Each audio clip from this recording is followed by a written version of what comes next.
So we're here, second press conference of the week for you. So we're not going to talk through the whole card, but the point is we're Birmingham, and it's another magnificent seven. The second one in quick succession, third one you've done, and this is a format you say that is going to be consistent for Queensberry this year. Yeah, we like it. Last year, I thought our show was, and I know I'm biased, but I thought our magnificent show was the promotion of the British promotion of the year in the UK, obviously, and it was very well received and quality fights, and I think this one will be the same. They're some great fights. We put some of our own guys against each other. They're also fighting in competitive fights from fighters from other parts of the world and other stables. So yeah, I'm looking forward to it. And these, we've got this scene coming up with this Matchroom v Queensberry. And some of these guys will want to be looking to get on the team. Yeah. Let's talk about Nathan Heaney against Brad Pauls. Nathan Heaney, of course, upset the odds massively, but he's the British middleweight champion now. And now the kind of tables are turned, and he's the big favourite against Brad Pauls. It's a similar situation. Yeah. But Nathan, in his last few fights, he's turning out to be quite a fighter. Sugar Ray Heaney. Yeah, he's done brilliantly, and when you look at Denzel's previous performance fighting for the world title, when he had a knockout coming when he came back as well, but you're looking at him, that world title fight, which I felt he could have won that if he'd have not let those first 4 rounds slide by. He beat a world-class fighter, and it wasn't, and he'd done it in style. He boxed really well, intelligently, took a couple of good shots, but he showed what he's all about. And he's definitely got the bit between his teeth. He's a lovely fella. He's got magnificent support, and they all love him. I mean, they absolutely love him. Plenty of atmosphere with him when he fights and so forth with his team. And his ambition is to fight at Stoke City for a world title. And if he comes through this fight, that's what we're going to be trying to do for him. Have you spoken to Stoke City at all about that? Yeah, they're very enthusiastic about it, and 365, who are the sponsors of Stoke, I mean, they love him. So we got should be a win-win situation. And he said, like Chris Eubank Jr., that sort of name is the one for that. Sell out, wouldn't it? Yeah. It'd sell out, But I think it'll sell out whoever he fights for a world title. And just another fight on the card is Sol Dacres against nobody, or TBC at the moment. Well, look, if it wasn't for the fact that David Adelaide had been suspended by the board pending their hearing over his... is it still the scuffle? Yeah, it's a scuffle. I think it's the scuffle, and he pushed the referee at the end of the fight. And I think he was... Okay. Which is totally wrong. I mean, the scuffle is what it is, but that is totally wrong. And you can't be having that happening, and... they'll deal with the boxing board of control. A lot of stuff was done in the heat at the moment, I'm sure of that. And he's a nice guy, David. When you talk to him, he's a lovely fellow. And I hope that we can get this hearing on quickly. Whatever it's going to be, he's going to be. And I'm sure he's going to get fined. And hopefully that'll be the end of it. And then hopefully he can be in the opposite corner against Solomon, because that's a good quality, cracking fight. Are you quite confident that the board will allow that fight to happen? Really? I'm not tempting fate. I'm just saying that's the ideal world. Yeah. Do you know when that might be? I don't know. We're going to ask them if they can to do it ASAP. And Joyce back against Cash Ali. 2 knockouts last year, or stoppage and a bad knockout, but he's back on the horse. Did you wonder whether he might call it a day after what happened in the second fight? It's a funny thing, it talks about snakes and ladders in there, and last year was the year of the snake as far as the Zhang fights were concerned. But coming off of that magnificent win against Joe Parker, I mean, everybody was saying he is the toughest guy out there to fight for anyone. First fight with Zhang, he got that cut. It was a very competitive fight up to then. Second fight was quite emphatic as far as Zhang was concerned. And since then, Joe Parker's now had 2 great wins, put himself in a great fight, and he's in with Zhang. So there's a lot of, just looking at those 3 fighters, how it's changed, and their fortunes have sort of been up and down. Joe this year is coming back now. He's got a tough fight. He's got to re-establish himself. If he can do that, then he'll be looking for a big fight after he fights the old Jaws, and then it'll be he's got to beat him, and he's got to show what he's about. Should he retire?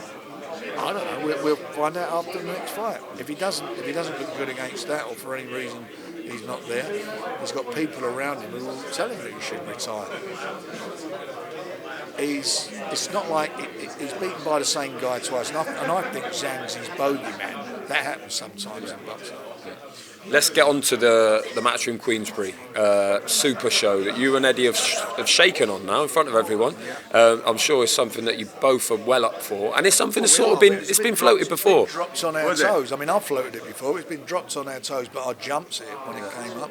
And I'm looking forward to it. And as I say, all these shows that are going on, same for them as well with their shows. We'll all be looking for to put our best teams out. The fact that unless there's a draw, someone's got to win 3 of the fights to have the bragging rights. Yeah. And you can imagine how we're going to brag if we win and vice versa. So it's going to be interesting. And 5v5. Have you started thinking about what we're talking? Can you give us any? No. Anthony Yard. See, that's the big one, isn't it? Yard against Callum Smith. All these guys are out. They're all out in the next couple of months, and then we'll see what happens. Because it won't take place until the second quarter anyway. Okay.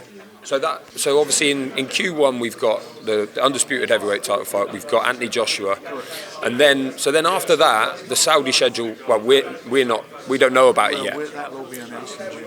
So Riyadh season ends in March. Will boxing still continue throughout?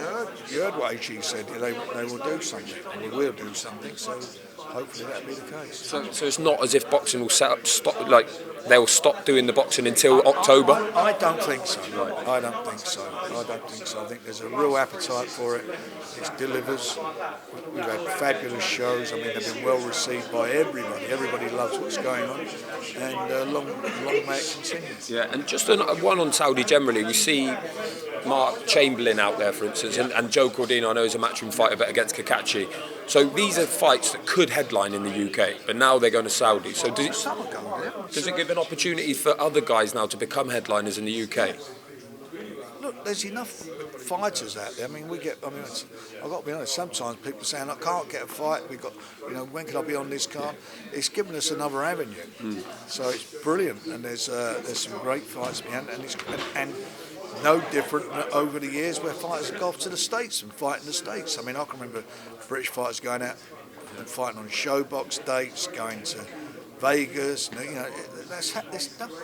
That's happened, and for the likes of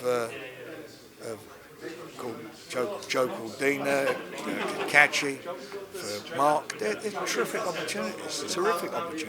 Yeah, and another guy, Moses Itauma, is out there. Someone who could become like a real, a sort of jewel in the crown of what's happening over there. We had a good year last year. I mean, we had some great shows. We were involved in some great shows. We got some great fights. We had some upsets. We had all sorts of things. It was quite an exciting 2023. And these guys have been now looking to go from strength to strength. And Moses is certainly, my son's Francis, has done a brilliant job with him in managing him and working with us, guiding him. And I genuinely do think if he continues doing what he's doing, he's going to get himself into a position in the next 12 months where he won't be far off maybe accomplishing his dreams. We'll see. And the board ordered that him against Sol Dacres is obviously not happening at the moment. Will that not happen if maybe the Adelaide thing goes wrong? We'll see, we'll see and see what happens. But, his matches have been made by Queensberry, not by anybody else. Last one while I got you, we're less than a month away now from Tyson Fury against Oleksandr Usyk. Obviously, colossal fight for the whole sport. And Tyson's been out there a long time. Have you been in contact with him? How's he doing? I hardly spoke with him, and he's just got his head down. He's training, he's working hard. He knows it's a massive fight. It's the first time this century that there's been a proper unification. There's 4 belts, which is the first time ever on the line. So this is real exciting times. And the winner of that fight, he have the bragging rights. He'll be the man. And I don't see this happening again for a long time. The undisputed heavyweight. I think it'll take time, but whoever it is, there'll be no arguments anymore who's the best heavyweight. This will settle it because they're the 2 best heavyweights in the world. They're fighting each other. a lot of people changed their opinions based upon both their last two performances, and I'm really looking forward to it. I think it's a lot of intrigue there. It is a cracking fight. They're both undefeated. I mean, don't get no better than that. Amazing. Thank you, Frank.